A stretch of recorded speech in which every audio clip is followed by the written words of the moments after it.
আবার এই বৈষম্যকে টানতে টানতে টানতে টানতে তাবলীগেও নিয়ে আসছে। কত বড় বৈষম্য বিরোধী! অথচ সমাজ থেকে এখনো আলুর কেজি 70 টাকার নিচে নামাতে পারে না। এটা বৈষম্য না। একজনে মাসে 10 লক্ষ টাকা কামায়, আরেকজনে 10,000 টাকা বেতনে চাকরি করে, 3 মাস বাকি। এটা বৈষম্য তার চোখে লাগে না। বৈষম্য কি? একদল প্রত্যেক বছর প্রথম পর্বে ইজতেমা করবে, একদল কাকরাইল মসজিদে 28 দিন থাকবে, আর একদল 14 দিন পাবে। এটা বৈষম্য না, এটা হতে দেওয়া যায় না। আমরা বৈষম্য বিরোধী সরকার। বলছে কিনা? বলছেন এই সমস্ত কথা? সুখে থাকলে ভূতে কিলা। কিভাবে দ্রব্য মূল্যের দাম কমিয়ে সাধারণ মানুষকে স্বাভাবিক জীবন উপহার দিতে পারো। তুমি চুরি বন্ধ করো, ডাকাতি বন্ধ করো, সন্ত্রাসী বন্ধ করো, চিহ্নিত চাঁদাবাজ, চিহ্নিত টেন্ডারবাজদেরকে আইনের আওতায় আনো, ঠিক কিনা? ওইটা নিয়ে কথা নেই, ধর্ম নিয়ে ভাবে। সে ভেবেছে তাকে উপদেষ্টা বানিয়েছে, ধর্মের উপদেষ্টা তাকে বানিয়েছি। ধর্মীয় বিষয় নিয়ে কথা বলবেন ধর্ম বিশেষজ্ঞ ওলামায়ে কেরাম, ঠিক না ভাইরা? না, এটাও তো বৈষম্য। তুমি ধর্মের কিছুই জানো না, তুমি ধর্ম নিয়ে মাতবরি করতে আসছো। আর আমরা যারা ধর্ম নিয়ে গবেষণা করে জীবন শেষ করে দিলাম, ধর্মের ব্যাপারে নবীজি সাল্লাল্লাহু আলাইহি ওয়াসাল্লাম ইরশাদ করেছেন, পৃথিবীর কোন রাজা বাদশা, পৃথিবীর কোন রাষ্ট্রপ্রধান, পৃথিবীর কোন শাসক যদি তার জনগণের উপর জুলুম না করে ইনসাফ করে, পৃথিবীর কোন রাষ্ট্রপ্রধান, পৃথিবীর কোন শাসক যদি জনগণের উপর ইনসাফ করে, জুলুম না করে, 2 নম্বর যদি জনগণের সাথে সর্বদা সত্য কথা বলে, মিথ্যার আশ্রয় না নেয়, 3 নম্বরে যদি জনগণের সাথে যে ওয়াদা দেয় সেই ওয়াদা যদি রক্ষা করে, ওয়াদা ভঙ্গ যদি না করে, 4 নম্বরে যদি সেই রাষ্ট্রপ্রধান আল্লাহকে ভয় করে এবং কোরআন সুন্নাহর বিধান নিজের জীবনে এবং রাষ্ট্রে কার্যকর করে। নবীজি 4টা শর্ত দিয়েছেন। বলেন কয়টা শর্ত? যে রাষ্ট্রপ্রধান, যে প্রধানমন্ত্রী বা যে রাষ্ট্রপতি, যে খলিফা, শাসক জনগণের উপর জুলুম করবে না, বরং ইনসাফ করবে, সত্য বলবে, মিথ্যা বলবে না, ওয়াদা দিয়ে ওয়াদা রক্ষা করবে, ওয়াদা ভঙ্গ করবে না, আল্লাহকে ভয় করে কোরআন সুন্নাহর বিধান নিজের জীবনে এবং রাষ্ট্রে কার্যকর করবে। নবীজি সাল্লাল্লাহু আলাইহি ওয়াসাল্লাম বলেছেন, তাহলে তোমরা বিশ্বাস করবে এই রাষ্ট্রপ্রধান এবং দেশের প্রধান সে একজন আদর্শিক ব্যক্তিত্ব, সে একজন ভালো মানুষ, তোমরা তার আনুগত্য করবে। 2 নম্বরে নবীজি বলেছেন, এই রাষ্ট্রপ্রধানের আর কোনো ভয় থাকবে না, কোনো ভীতি থাকবে না, তাকে সিকিউরিটি দেওয়ার জন্য কোনো ফোর্সের প্রয়োজন হবে না, বরং দুনিয়ার সকল মানুষের অন্তরে এবং চোখে ওই রাষ্ট্রপ্রধানের ব্যাপারে ভীতি এবং আতঙ্ক আল্লাহ পাক সৃষ্টি করে দিবে। সাহাবী আবু সাঈদ খুদরি রাদিয়াল্লাহু তাআলা থেকে হাদিস বর্ণিত হয়েছে, قال رسول الله صلى الله عليه وسلم من قال رضيت بالله ربا وبالإسلام دينا وبمحمد صلى الله عليه وسلم نبيا ورسولا وجبت له الجنة।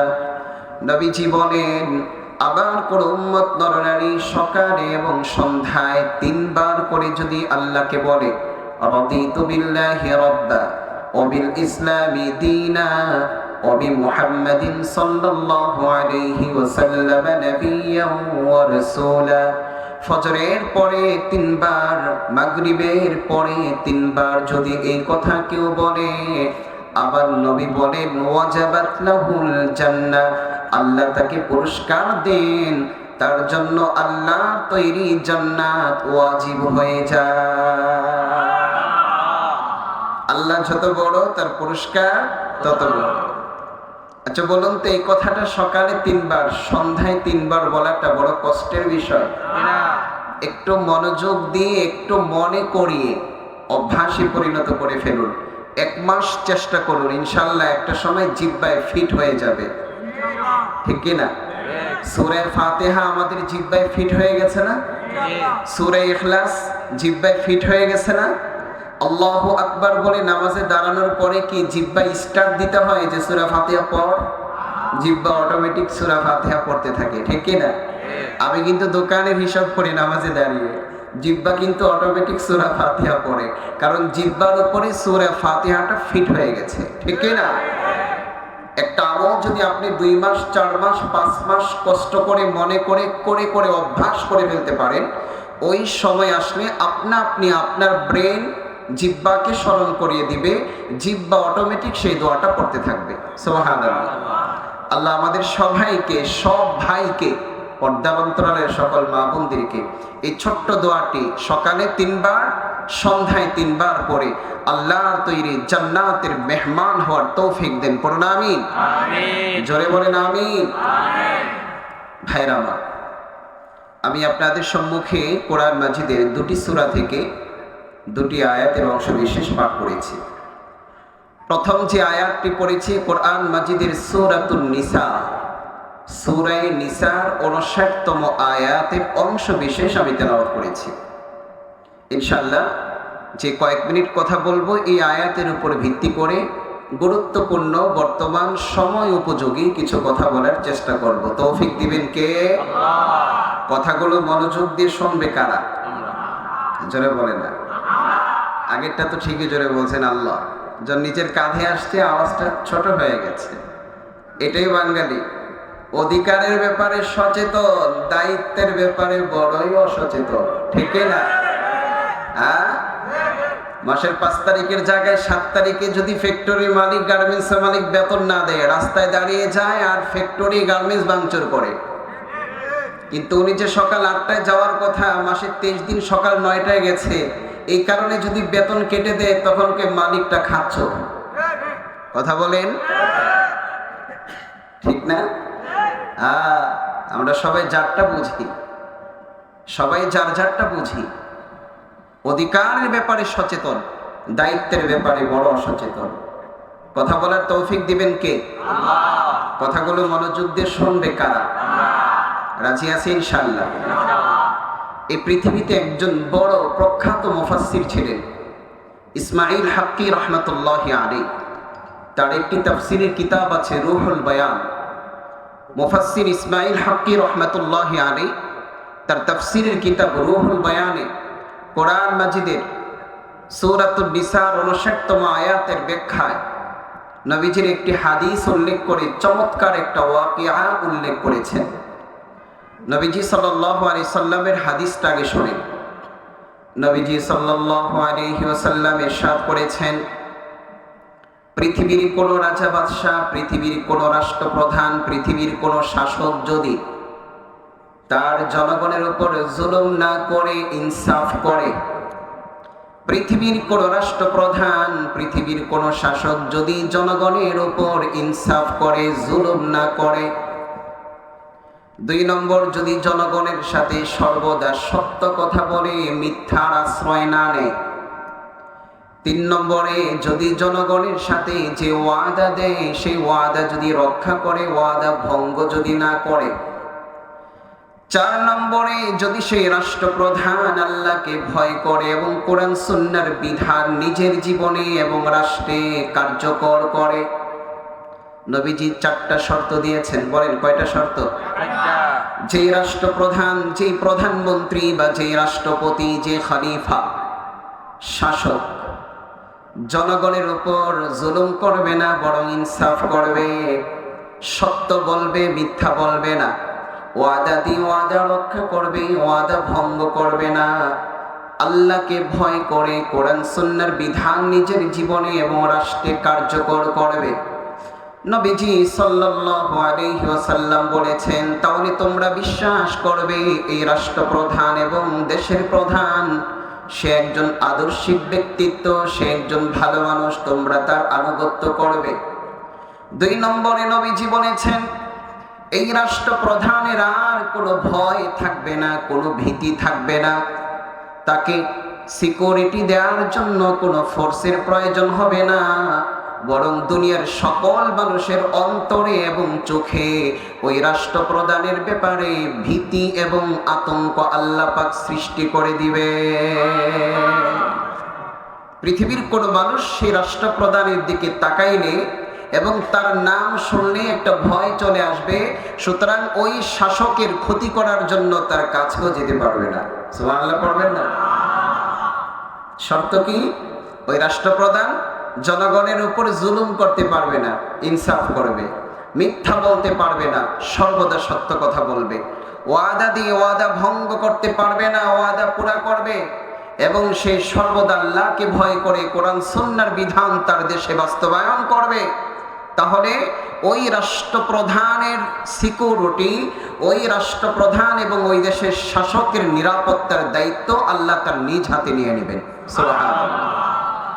তার আর বিশেষ কোনো ফোর্স লাগবে না।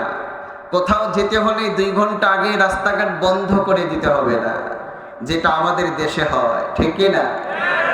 প্রধানমন্ত্রী আসবেন, কোনো মন্ত্রী আসবেন, 2-4 ঘন্টা রাস্তাঘাট বন্ধ করে, সব কিছু বন্ধ করে মানুষকে জিম্মি করে রাখা হয়। কেন?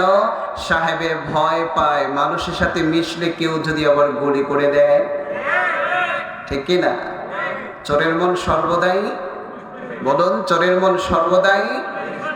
সুতরাং সে যে ব্যক্তি জনগণের হক আদায় করে না, জনগণের সাথে জুলুম করে, যে ব্যক্তি জনগণের সাথে মিথ্যা বলে, ওয়াদা দিয়ে ওয়াদা খেলাফি করে, তার মনের ভিতরে তো ভয়, আমি যে এদেরকে ওয়াদা দিয়ে ওয়াদা খেলাফি করছি, এরাও কিন্তু সুযোগের অপেক্ষা আছে, একা পাইলে আমাকে ছাড়বে। ভাইরা আমার, এর বাস্তবতা একটু খেয়াল করেন। হযরত ওমর ফারুক রাদিয়াল্লাহু তাআলা যখন তিনি খলিফাতুল মুসলিমিন, অর্ধ পৃথিবীর বাদশা, মুসলমানদের রাষ্ট্রপ্রধান, ওমর ফারুক রাদিয়াল্লাহু তাআলা আনহুর ভয়ে তখনকার 2টা পরাশক্তি, রোম সাম্রাজ্য, পারস্য সাম্রাজ্য থরথর করে কাঁপত।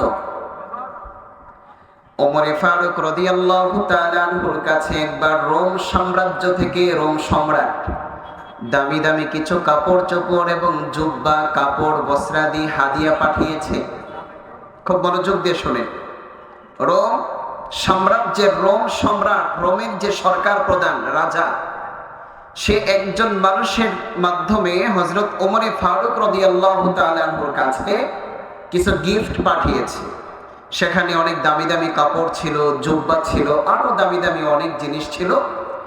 এগুলো রোম সাম্রাজ্য থেকে মুসলমানদের খলিফা, মুসলমানদের রাষ্ট্রপ্রধান, ইসলামী সাম্রাজ্যের সবচেয়ে প্রতাপশালী বাদশা ওমর ফারুক রাদিয়াল্লাহু তাআলা আনহুর কাছে মদিনায় পাঠিয়েছে একজন লোকের মাধ্যমে। রোম সম্রাটের পক্ষ থেকে যে লোকটা হাদিয়া নিয়ে, গিফট নিয়ে মদিনাতে ওমর ফারুক রাদিয়াল্লাহু তাআলা আনহুর কাছে এসেছে, ওই লোকটা যখন মদিনায় প্রবেশ করেছে, মদিনায় প্রবেশ করার পরে মদিনার মানুষের কাছে জানতে চায়, আইনা দারুল খলিফাতি ওয়া বিনাউহু।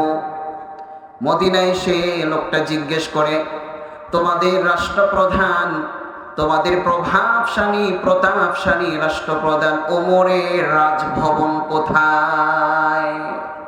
তিনি তো রাজা, এতটাই ভয়ঙ্কর এবং তাদের দৃষ্টিতে ভয়ঙ্কর প্রভাবশালী যে ওমরের নাম শুনলে সে রোম সম্রাটের এবং পারস্য সম্রাটের থরথরানি উঠে যায়, শরীরে কাঁপুনি উঠে যায়। আল্লাহু আকবার। তো রোম সম্রাটের ওই লোকটা, রোম সাম্রাজ্যের ওই ব্যক্তিটা ভেবেছে, আমাদের রোম সাম্রাজ্য, পারস্য সাম্রাজ্যের প্রভাবশালী বাদশারা যার নাম শুনলে ভয় পায়, তো সেই খলিফাতুল মুসলিমিন, মুসলমানদের বাদশাহ হযরত ওমরের রাজপ্রাসাদ তো আলিশান হবে, বিশাল হবে, এটাই তো স্বাভাবিক। বাদশাহ যত বড় হবে, তার রাজভবন, তার বঙ্গভবন, আরো কত ভবন, ঠিক না? কত মাইল ব্যাপী থাকবে। তো সে এসে জিজ্ঞেস করেছে, আইনা দারুল খলিফা ওয়া বিনাউহু, হে মুসলমান, তোমাদের রাষ্ট্রপ্রধান, তোমাদের বাদশাহ ওমরের রাজপ্রাসাদ কোথায়, রাজবাড়ি কোথায়? কারণ সে জানে ওমর তো ওমর, যে ওমরের কথা নীল নদ শোনে। সুবহানাল্লাহ। একটা সাগর, একটা নদী, নদীর পানি যে ওমরের কথা শোনে নীলনদ শুকিয়ে যায়। হযরত ওমর শুধু ছোট্ট একটা চিঠি লিখেছে, আইয়ুহান নীল, হ্যাঁ নীলনদ, তোকে আমি বলছি, আমি ওমর, খলিফাতু রাসূলিল্লাহ, রাসূলুল্লাহর পক্ষ থেকে নির্বাচিত খলিফা আমি তোকে বলছি, আমি তোর কাছে জানতে চাই, হ্যাঁ নীলনদ, তোর বুকের ভিতর এতদিন পানি ছিল, এখন পানি নাই, জানতে চাই পানি যে তোর বুকে আসে তোর শক্তিতে না আল্লাহর হুকুমে? সুবহানাল্লাহ পড়বেন না? হযরত ওমর শুধু জানতে চাইলেন, হে নীলনদ, আমি জানতে চাই তুমি যে প্লাবিত ছিলে, প্রবাহিত ছিলে, তোমার শক্তিতে নাকি আল্লাহর হুকুমে? অবশ্যই আল্লাহর হুকুমে। সুতরাং তুমি যদি আল্লাহর হুকুমে প্রবাহিত হয়ে থাকো, প্লাবিত হয়ে থাকো, আমি ওমর সে আল্লাহর নামের আদেশ দিয়ে তোমাকে বলছি, আল্লাহর নামের দোহাই দিয়ে তোমাকে বলছি, আমার এই ছোট্ট চিরকুট আমার চিঠি তোমার বুকে পড়ার সাথে সাথে তুমি আগের মতো প্লাবিত হয়ে যাবে। ইতিহাস সাক্ষী ভাইয়ের, আবার আমর ইবনুল আস রাদিয়াল্লাহু তাআলা, যিনি মিশর বিজেতা, যার মাধ্যমে আল্লাহ পাক মিশরে বিজয় দান করেছেন, আমর ইবনুল আস রাদিয়াল্লাহু তাআলা, তিনি ছিলেন তখনকার সময়ে সেই মিশরের গভর্নর। তিনি যখন হযরত ওমর ফারুক রাদিয়াল্লাহু তাআলা আনহুর ছোট্ট একটু কাগজের টুকরায় 2 লাইন লিখিত চিঠিটা শুকনা মরুভূমির মতো নীল নদীর বুকের ওপর গিয়ে রেখেছে, সাথে সাথে শুকনো নীল নদীর বুক ফেরে ফিনকি মেরে ঝর্ণার মতো করে পানি উঠতে শুরু করেছে। সুবহানাল্লাহ। এবং মানুষের উপস্থিত দর্শকদের সামনে এক টানে 12 হাত প্রস্থে প্লাবিত হয়ে পুরো নীল নদ প্লাবিত হয়ে যায়। সুবহানাল্লাহ। তিনি ছিলেন হযরত ওমর। তো রোম সাম্রাজ্যে সেই লোকটা তো ইতিহাস জানে, ওমর তো এত বড় মানুষ, যার কথা নদী শোনে, পানি শোনে, যার কথা বাতাস শোনে, হাজার হাজার মাইল দূরে যুদ্ধ হচ্ছে। হযরত ওমর ফারুক মদিনায় মসজিদে নববীতে জুমার দিন মিম্বরে দাঁড়িয়ে খুতবা দিচ্ছেন। আল্লাহ পাক হযরত ওমরের চোখের সামনে থেকে ওই শাম দেশে চলমান যুদ্ধের মাঝখানে যত আবরণ ছিল সব সরিয়ে দিয়েছেন। তিনি জুমার খুতবা দিচ্ছেন, কিন্তু ওনার চোখের সামনে তার পাঠানো সেই সৈন্যদের যুদ্ধের চিত্রটা ভেসে ওঠে। তিনি দেখতে পাচ্ছেন আমার সৈন্যগুলো বিপদে পড়ে গেছে, যুদ্ধের কৌশল যদি পরিবর্তন না করে তারা পরাজিত হয়ে যাবে। তিনি খুতবা চলাকালীন বাতাসকে লক্ষ্য করে বললেন, বাতাস, আমার এই আওয়াজটা সারিয়ার কাছে পৌঁছে দে, সেই শাম দেশে যুদ্ধ হচ্ছে, সেনাপতি সারিয়ার কাছে পৌঁছে দে। ইয়া সারিয়া আল জাবাল, হে সারিয়া, তুমি পাহাড়কে সামনে রেখে কৌশল অবলম্বন করে তুমি যুদ্ধ করো। ইতিহাস সাক্ষী দেয় হযরত ওমরের এই কথাটা বাতাস সাথে সাথে মদিনা থেকে শাম দেশ 1000 কিলোমিটার দূরে যুদ্ধের সেনাপতির কানে পৌঁছে দিয়েছে। সুবহানাল্লাহ। রোম সম্রাটের লোকটা তো জানে হযরত ওমর তো সাধারণ কোনো মানুষ না। মদিনায় একবার ভূমিকম্প শুরু হয়েছে, ভূমিকম্প হচ্ছে, হযরত ওমর গিয়ে শুধু আস্তে করে লাঠি দিয়ে জমিনকে বলেছেন, থেমে যা। ভূমিকম্প সাথে সাথে থেমে যায়। সুবহানাল্লাহ পড়বেন না? একবার আগুন লেগেছে, আগুনে ঘর বাড়ি সবকিছু নষ্ট হয়ে যাচ্ছে। হযরত ওমর শুধু আল্লাহর নামে বিসমিল্লাহ পড়ে একটু পানি ছিটিয়ে দিলেন, মুহূর্তের মধ্যে আগুন নিভে গেছে। ওমর ফারুক রাদিয়াল্লাহু তাআলা অনেক বড় মানুষ, আল্লাহর অনেক প্রিয়। আবার নবী বলেছেন, নবুয়তের দরজা যদি খোলা থাকতো আমার পরে ওমর নবী হয়ে যেত। নবুয়তের চশমা, নবুয়তের ফিরাসাত, নবুয়তের দূরদর্শিতা আল্লাহ পাক হযরত ওমরকে দিয়েছিলেন। এজন্য কোরআন মাজিদের কয়েকটা আয়াত, 5 থেকে 7টি আয়াত আল্লাহ পাক হযরত ওমরের মানসা এবং তার মনের চাহিদা মোতাবেক আল্লাহ নাযিল করেছেন। সুবহানাল্লাহ। হযরত ওমর শুধু বলেছেন, নবীজি, এই প্রসঙ্গে আল্লাহর তরফ থেকে এই বিধানটা আসলে ভালো হয়। বলতে দেরি, জিবরাইল আমিন ঠিক ওই বিধানটা নিয়ে আসতে আর দেরি করে না। তো সে ভেবেছে ওমর তো এত বড় মানুষ, তিনি অর্ধ পৃথিবীর বাদশা, তিনি, তার রাজপ্রাসাদ তো বিশাল হবে।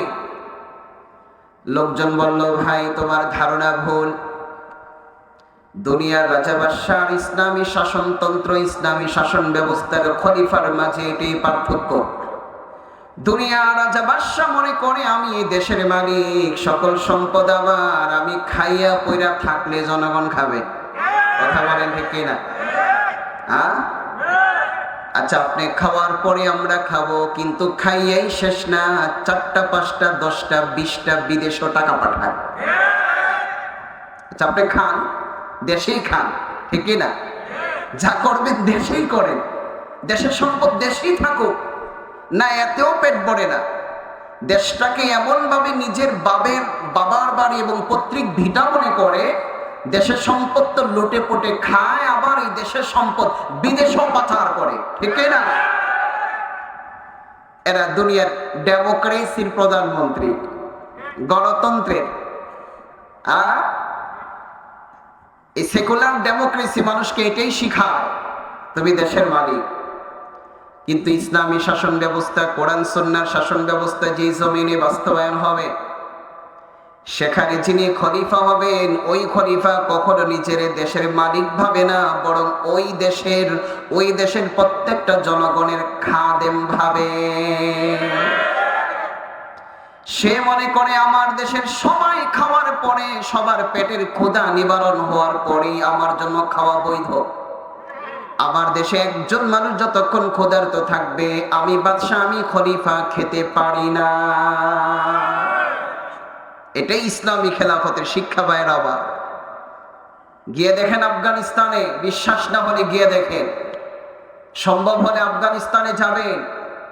কমপক্ষে আল্লাহর জমিনে একটা টুকরা তো এমন আছে, একটা দেশ এমন আছে যেখানে আল্লাহর কোরআন দিয়ে ওই দেশ পরিচালিত হচ্ছে। আল্লাহু আকবার। ওখানকার পরিবেশটা তো, ওখানে শ্বাস প্রশ্বাস নিল আপনার অন্তর ঠান্ডা হয়ে যাবে। ওই দেশে কেউ যদি শুধু বসেও থাকে আর আমার দেশে বসে নফল ইবাদত করে, এর চাইতে বেশি সওয়াব পাবে। ভাইরা আমার, কোন দেশে আছেন, নামাজ পড়েন আল্লাহর বিধান মতে, হজ করেন আল্লাহর বিধান মতে, আর দেশের সংসদ, আইন, আদালত, কোর্ট কাছারি চলে মানব রচিত সংবিধানে। এটা কি সহ্য করা যায়?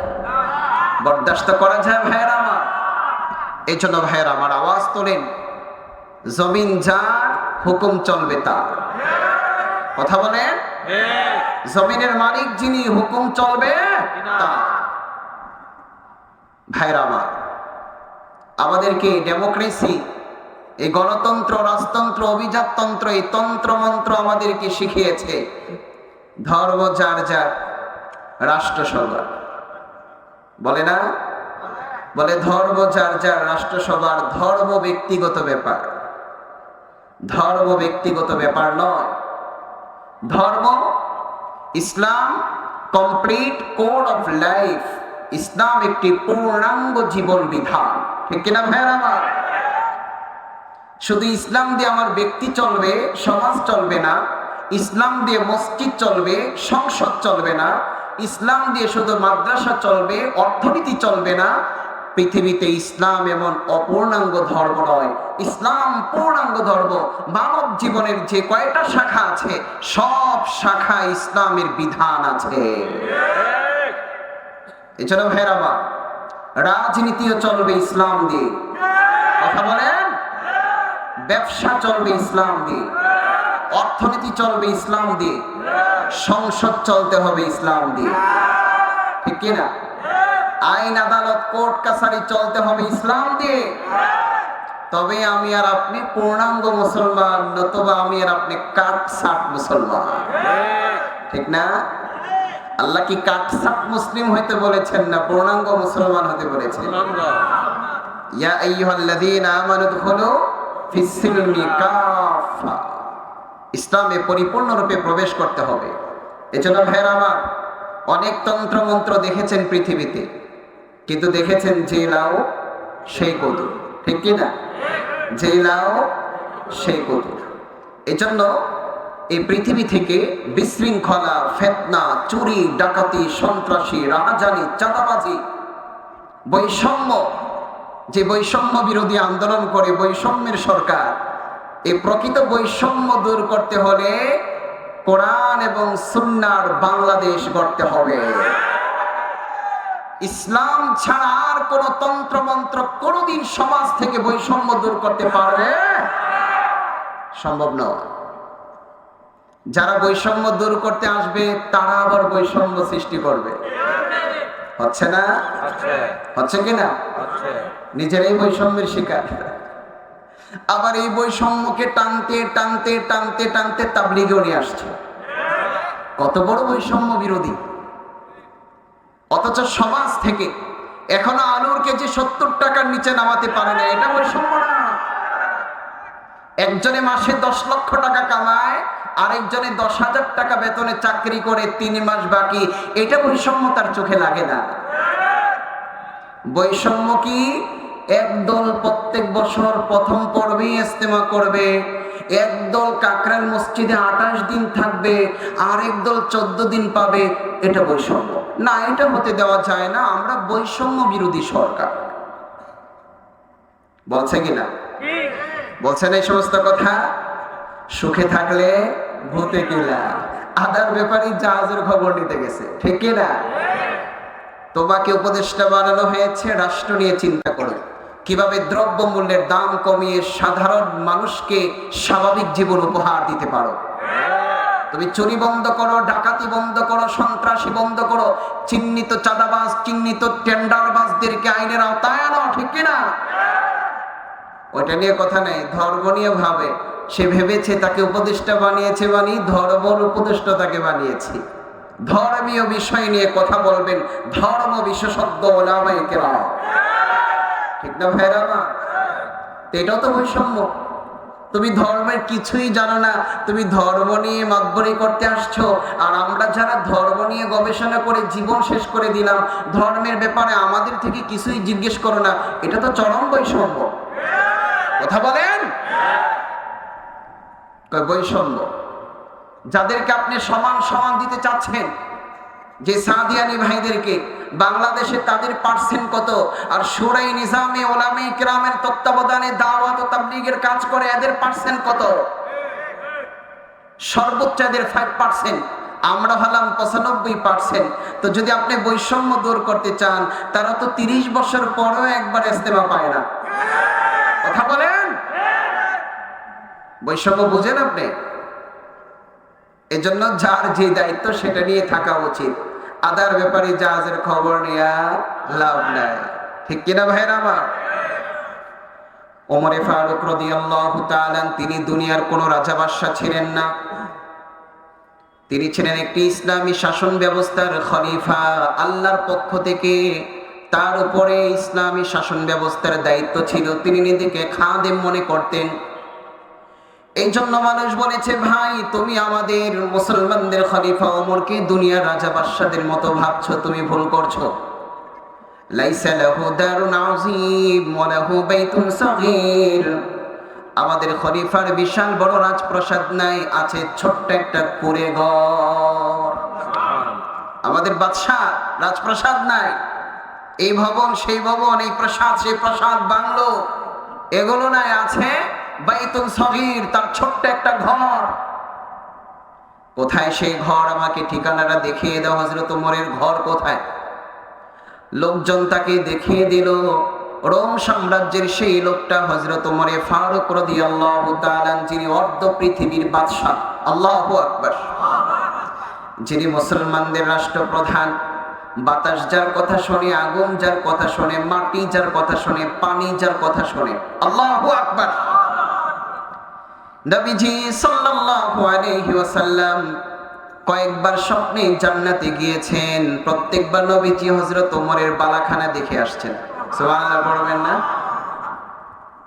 ওই জান্নাতের গেটের মধ্যে লেখা আছে দারু ওমর ইবনুল খাত্তাব। জান্নাতের বালাখানার মালিক হযরত ওমর। আল্লাহু আকবার। তিনি হচ্ছেন হযরত ওমর। তার বাড়িতে গেলেন। রোম সাম্রাজ্যের সেই লোকটা হযরত ওমরের বাড়িতে গিয়ে ছোট্ট একটা ঘর, তাও কত্তাওয়াসসাদা বাবুহু লিতুলি জামানিহি। ছোট ঘরটাও এত পুরনো, দরজাগুলো একেবারে কালো হয়ে গেছে, জীর্ণ শীর্ণ হয়ে গেছে। ঘরের বেড়াখোড়াগুলো একেবারে ভগ্নাংশ হয়ে গেছে, ঘরটা মনে হয় যে কোনো সময় পড়ে যাবে এই অবস্থা। দরজায় গিয়ে নক করলেন, আমিরুল মুসলিমিন হযরত ওমর কি ঘরে আছে? ভিতর থেকে আওয়াজ আসলো, তিনি ঘরে নেই। খরাজা ইলা সুকি লিহাজাতিহি ওয়া লিহাজাতিল মুসলিমিন, তিনি বাজারে গিয়েছেন ব্যবসা করার জন্য, যেন ওই টাকা দিয়ে নিজের পরিবার এবং সাধারণ জনগণ মুসলমানদের প্রয়োজন তিনি পুরা করতে পারে। অর্ধ পৃথিবীর বাদশা, দুপুরে রান্না করার মতো ঘরে কোনো খাবার নাই, এই জন্য বাজারে গিয়েছেন একটা কাজের সন্ধানে। কাজ করবেন, কিছু টাকা পাবেন, কিছু টাকা দিয়ে ঘরে রান্না হবে, বাকি টাকা দিয়ে প্রতিবেশীদের মধ্যে গরিব যারা তাদের ঘরে খাবার জুটবে। আল্লাহু আকবার। ওমর ফারুক রাদিয়াল্লাহু তাআলা তিনি ঘরে নাই, যাও বাজারে যাও। রোম সাম্রাজ্যের ওই লোকটা রাস্তা ধরে বাজারের দিকে গেল, গিয়ে বাজার খুঁজে দেখে বাজারে নাই। একজন বলল তিনি বাজারে অনেকক্ষণ কাজ করেছেন, হয়তো ক্লান্ত পরিশ্রান্ত, কোথাও হয়তো তিনি বিশ্রাম নিচ্ছেন। প্রত্যেকটা জিনিস রোম সাম্রাজ্যের সেই লোকটা প্রত্যেকটা জিনিস চোখে দেখতেছে আর হৃদয় হৃদয় অনুধাবন করতেছে। আমি এগুলো কি দেখছি, যার ভয়ে আমার বাদশা থরথর করে কাঁপে।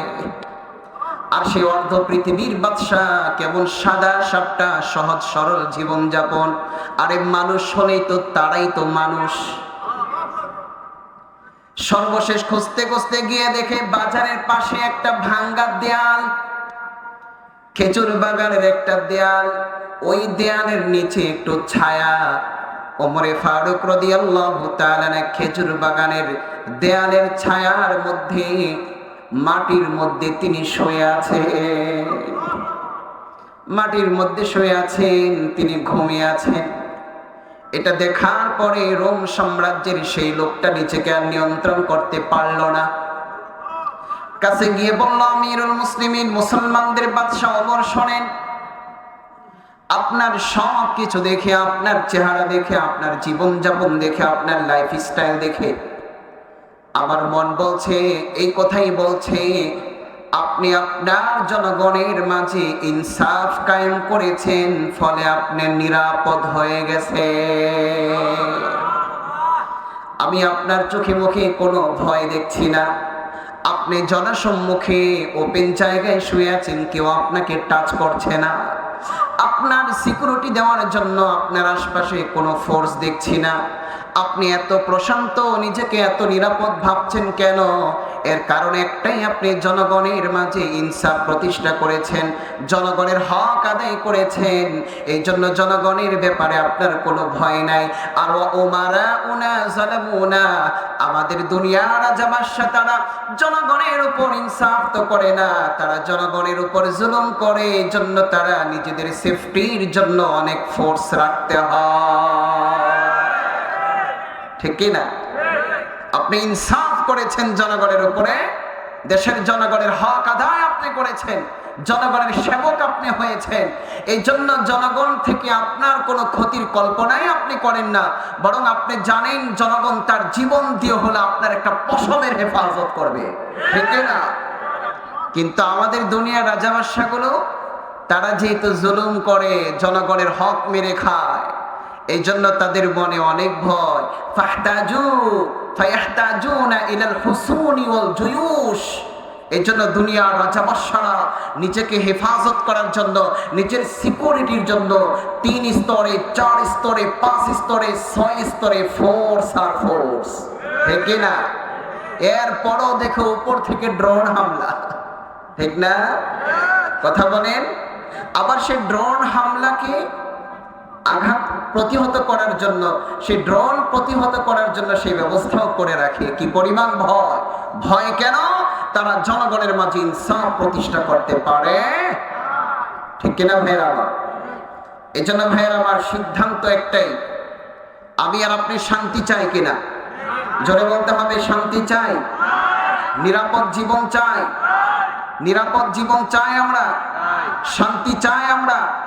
চোর ডাকাত সন্ত্রাসী চাঁদাবাজি ভূমিদস্যু মুক্ত দেশ আমরা চাই, তাহলে এই দেশের রাষ্ট্রপ্রধান থেকে শুরু করে চকিদার মেম্বার পর্যন্ত দেশের প্রত্যেকটি দায়িত্বশীলকে 100% ইনসাফগার হতে হবে। কথা বলেন ঠিক কিনা? দেশের রাষ্ট্রের উচ্চতম কর্মকর্তা থেকে রাষ্ট্রপ্রধান থেকে শুরু করে চকিদার মেম্বার পর্যন্ত তারা যতদিন পর্যন্ত ইনসাফগার না হবে, এই দেশের রন্ধ্রে রন্ধ্রে সমাজে সমাজে প্রতিটি সেক্টরে সেক্টরে যতদিন ইনসাফ কায়েম না হবে, সমতা কায়েম না হবে, আইনের সুশাসন যতদিন প্রতিষ্ঠিত না হবে, ততদিন আমি আর আপনি শান্তি আর নিরাপত্তা আশা করতে পারি। স্লোগান একটাই, ইনসাফ আছে যেখানে শান্তি আছে।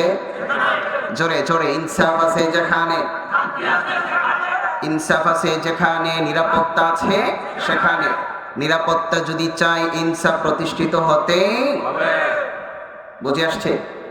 এবার আসে, ইনসাফ প্রতিষ্ঠিত হবে কিভাবে হুজুর? আমরা যদি দেখি ডেমোক্রেসি, গণতন্ত্র নিয়ে, রাজতন্ত্র নিয়ে যদি আপনি পড়ে থাকেন, আমি ব্যক্তিগতভাবে অনেক পড়াশোনা করেছি, কারণ আমি 10-15 বছর ধরে ইফতা বিভাগ চালাই, মুফতি তৈরি করি, আলহামদুলিল্লাহ আমি মুফতিদের প্রধান। সেই হিসাবে আমাদের ইফতা বিভাগে ইসলামী রাজনীতি এবং প্রচলিত রাষ্ট্র ব্যবস্থা, শাসন ব্যবস্থা, প্রচলিত রাজনীতি, এটা আমাদের পাঠ্যসূচিতে আছে, আর এবং ক্লাসটা আমি নিজে নিই। যার ফলে বাংলাদেশে কয়েক শতাব্দী, বাংলাদেশ নয় গোটা বিশ্বে কয়েক শতাব্দী ধরে যত রাষ্ট্র ব্যবস্থা প্রচলিত ছিল আছে, এই সবগুলো নিয়ে আমাদের পড়াশোনা আছে, গবেষণা আছে। এর মধ্যে বর্তমানে মোস্ট ওয়ান্টেড মতবাদ যেটা গোটা বিশ্বকে আকৃষ্ট করেছে, সেটা হলো ডেমোক্রেসি, গণতন্ত্র। ঠিক কিনা? কারণ গণতন্ত্রের কথাগুলো বড় সুন্দর, যদিও কাগজে ফুলের মতো সুন্দর। কথা বলেন ভাইরা আমার, কথাগুলো বুঝতে হবে। গণতন্ত্রের প্রত্যেকটা কথাই সুন্দর, কিন্তু সৌন্দর্যটা কেমন? বাস্তব ফুল না কাগজের ফুল? কাগজের ফুল ভালো করে তৈরি করতে পারলে, ঠিকঠাক মতো রং দিতে পারলে দেখতে কিন্তু অনেক সময় বাস্তব ফুলের চাইতেও আরো সুন্দর মনে হয়। নাকের কাছে নেবেন, সুবাস নাই। কথা বলেন না কেন? গ্রান নাই। গণতন্ত্রের স্লোগান বড় সুন্দর, কিন্তু গণতন্ত্রের স্লোগান হচ্ছে ফাঁকা বড়ি আর কাগজের ফুল, যেটার কোনোই বাস্তবতা নাই। বলবেন হুজুর এত বড় কথা বললেন, পুরো দুনিয়া জুড়ে যে মতবাদ ডেমোক্রেসি চলছে, হ্যাঁ বলছি, দলিলের মাধ্যমে বলছি। একটা বিষয় আমি আপনাকে বলবো, গণতন্ত্রের মধ্যে সুন্দর করে একটা কথা বলে, আমরা ইনসাফ প্রতিষ্ঠা করতে চাই এবং আইনের দৃষ্টিতে সবাই সমান। খুব ভালো করে বুঝবেন ভাইরা আমার, ডেমোক্রেসিতে এই কথাটা কিন্তু আছে, আইনের দৃষ্টিতে সবাই সমান। জি, লিল্লাহি তাকবীর, জোরে লিল্লাহি তাকবীর। শাহেখ আলী হাসান ওসামা সাহেবের আগমন। জি মাশাআল্লাহ, হযরত এসেছেন। আমি 1 মিনিট শেষ করছি, হুজুর কথা বলবেন। জি ভাই, অনুমতি দিলাম 2টা মিনিট। জি। তো গণতন্ত্রে দেখেনি যে কথাটা আইনের দৃষ্টিতে সবাই সমান, একটু বোঝেন ভাই, তো আসছে কথা বলবে ইনশাআল্লাহ। গণতন্ত্রে ভাষ্য হল আইনের দৃষ্টিতে সবাই সমান। তো আপনি বলবেন হুজুর এর চাইতে চমৎকার কথা আর কি হয়? না, শেষ হয় নাই তো, আপনি শেষেরটা শোনেন। তবে কি আছে একটা বলেন, তবে তবে ওই গণতান্ত্রিক দেশের যিনি রাষ্ট্রপ্রধান হবেন, রাষ্ট্রপ্রধানের কোনো অন্যায় অপরাধের কারণে তার বিরুদ্ধে মামলা করা যাবে না। আইনের দৃষ্টিতে সবাই সমান, দলীয় কোনো ব্যক্তি যদি অপরাধ করে তার বিরুদ্ধে মামলা করা যাবে না। দলীয় কোনো ক্যাডার যদি খুন খারাপি করে তার বিরুদ্ধে কোনো পুলিশ প্রশাসন মামলা নিতে পারবে। আইনের দৃষ্টিতে সবাই সমান, আইন সবার উপর প্রযোজ্য নাকি আইন শুধু বিরোধী দলের উপর প্রযোজ্য? কথা বলেন। তাহলে আইনের দৃষ্টিতে সবাই সমান, এটা হলো একটা ফাঁকা বলি, কাগজে ফুল এবং প্রতারণার শব্দ। আর ইসলাম বলে হ্যাঁ, আইনের দৃষ্টিতে সবাই সমান, এমনকি আইন রাষ্ট্রপ্রধান এবং খলিফার উপরও প্রযোজ্য হবে। সেও যদি কোরআন সুন্নাহ বিরোধী, রাষ্ট্রবিরোধী কোনো অপরাধ করে, তার বিরুদ্ধে আদালতে মামলা হবে। ঠিক কিনা ভাইরা? এই জন্য কথা একটাই, শান্তি পেতে চাইলে দেশের সর্বস্তরে ইনসাফ প্রতিষ্ঠিত হবে, ইনসাফ প্রতিষ্ঠিত হতে হবে। আর ইনসাফ প্রতিষ্ঠা করতে চাইলে আল্লাহর জমিনে খেলাফত আলা মিনহাজি নবুওয়া, ইসলামী শাসন ব্যবস্থা প্রতিষ্ঠিত করার বিকল্প কোনো রাস্তা নাই। আল্লাহ আমাদের সবাইকে খেলাফতের পক্ষে, ইসলামী শাসন ব্যবস্থার পক্ষে যার যার অবস্থান থেকে চেষ্টা করবার তৌফিক দেন, পড়ুন আমিন। ওয়া আখিরু দাওয়ানা আলহামদুলিল্লাহি রাব্বিল আলামিন। আসসালামু আলাইকুম ওয়া রাহমাতুল্লাহ।